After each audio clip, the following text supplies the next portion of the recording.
আজিৰ এইটো ভিডিঅ'ত আলোচনা কৰিবলৈ লৈছোঁ ক্লাছ 5ৰ মেথছৰ চেপ্টাৰ নম্বৰ 3। ইয়াতে আছে কালি আৰু পৰিসীমা। অৰ্থাৎ আমি প্ৰথমতে ইয়াতে জানিব লাগিব কালি আৰু পৰিসীমা মানে কি হয়। কালি মানে কি হয় একচুৱেলি কালি মানে হৈছে যিকোনো এটা ঠাইৰ ক্ষেত্ৰফল। অৰ্থাৎ সেইটো হ'ব পাৰে বৰ্গৰ ক্ষেত্ৰতে হ'ব পাৰে বা আয়তৰ ক্ষেত্ৰতে হ'ব পাৰে। আমি যেতিয়া ক্ষেত্ৰফলটো উলিওৱা হয় তেতিয়া সেইটো আমি কালি উলিওৱা বুলি কোৱা হয়। তাৰ পৰা ইয়াতে দিয়া হৈছে কোনখন মেজ টেবুল বেছি ডাঙৰ। অৰ্থাৎ আৰু ইয়াতে প্ৰথমতে ক আৰু খ দুখন মেজ দিয়া হৈছে।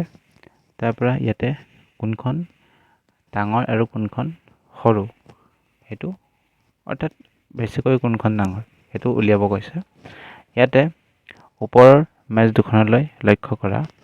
মেজ দুখনৰ ওপৰত থকা কিতাপৰ সংখ্যা গণনা কৰি চোৱা। অৰ্থাৎ কোনখন মেজে বেছি ঠাই আগুৰি আছে।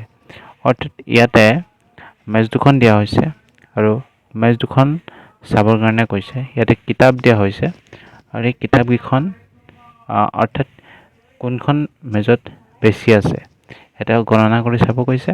অৰ্থাৎ যিখন মেজত কিতাপৰ সংখ্যা বেছি থাকিব অৰ্থাৎ সেইখন মেজেই ডাঙৰ হ'ব।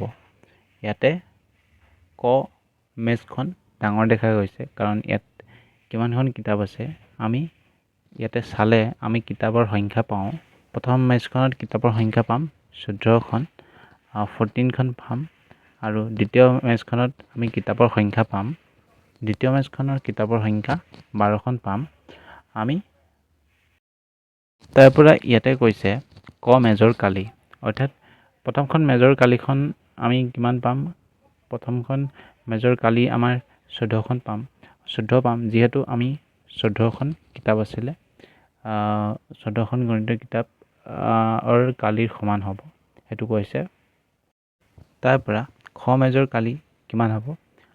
খখন মেজৰ কালিৰ সমান হ'ব 12খন। অৰ্থাৎ 2 নম্বৰ টেবুলখনৰ কালি হ'ব 12 আৰু ডাঙৰ মেজখন হ'ল ক। অৰ্থাৎ ডাঙৰ মেজখন ক অৰ্থাৎ প্ৰথমখন হ'ব। তাৰ পৰা ইয়াতে কৈছে কোনটো বেছি ডাঙৰ। কোনটো চিত্ৰই বেছি ঠাই আগুৰি আছে ক'ব পাৰিবানে। চিত্ৰ দুটাই আগুৰি থকা অঞ্চলটো জুখিবলৈ তুমি এখিলা সৰু বৰ্গকাগজ ব্যৱহাৰ কৰা। ইয়াতে সৰু বৰ্গকাগজ ব্যৱহাৰ কৰিব কৈছে আৰু ইয়াত জুখিবৰ কাৰণে কৈছে। অৰ্থাৎ কিমানখিনি ঠাই আগুৰি আছে অৰ্থাৎ কালি উলিয়াব লাগিব। অৰ্থাৎ আমাৰ যিখিনি বৰ্গ দিয়া হৈছে সেই বৰ্গখিনিৰ আমি কেনেকৈ উলিয়াব পাৰোঁ প্ৰথমতে চাওঁ আহা। গতিকে এইটো তোমালোকে এবাৰ ভালদৰে জুখি পিনি কৰি চাবা। এইটো কেনেকৈ কৰিবা এইটো মই ছাপ'জ বা উদাহৰণ হিচাপে তোমালোকক দেখাই দিছোঁ। প্ৰথমতে ধৰা হওক যদি এই চিত্ৰ দুটাৰ কালি উলিয়াবলৈ হৈছে তেতিয়া আমি এনেধৰণে কৰিব পাৰোঁ। প্ৰথমতে আমি কৰিব লাগিব যিহেতু যিকোনো এটা ক্ষেত্ৰৰ বৰ্গক্ষেত্ৰ উলিয়াবলৈ হ'লে অৰ্থাৎ কালি উলিয়াবলৈ হ'লে আমি এটা ফৰ্মুলাৰ সহায় ল'ব লাগিব। এই ফৰ্মুলাটো হৈছে দিশ পূৰণ প্ৰস্থ অৰ্থাৎ ইকুৱেল টু অৰ্থাৎ বৰ্গ চেণ্টিমিটাৰ। অৰ্থাৎ যিটো ওলাব আমি সেইটো আমি ইয়াতে লিখিব লাগিব। অৰ্থাৎ আমি ধৰা হওক ইয়াতে যদি আমি ক অংশটো আমি বৰ্গক্ষেত্ৰ উলিয়াওঁ অৰ্থাৎ কালি উলিয়াওঁ আমি এনেধৰণে কৰিব লাগিব। প্ৰথমতে আমি আয়তটোৰ দিশটো ওলাব লাগিব আৰু প্ৰস্থটো ওলাই ল'ব লাগিব। তোমালোকে এইখিনি ওলাই ল'বা।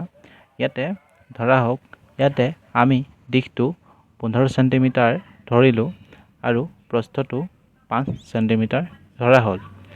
ইয়াতে আমি কেনেধৰণে কৰোঁ চাওঁ আহা। অৰ্থাৎ ইয়াতে আমি দিশটো লিখিব লাগিব। ধৰা হওক দিশটো 15 চেণ্টিমিটাৰ লোৱা হ'ল আৰু প্ৰস্থটো 5 চেণ্টিমিটাৰ লোৱা হ'ল অৰ্থাৎ 5 চেণ্টিমিটাৰ লোৱা হ'ল। তাৰ পৰা ইয়াতে আমি ফৰ্মুলা অনুসৰি দিশ পূৰণ প্ৰস্থ অৰ্থাৎ ইজুকেল টু 15 ইনটু 5 অৰ্থাৎ আমি দিশ পূৰণ প্ৰস্থ কৰি দিলোঁ।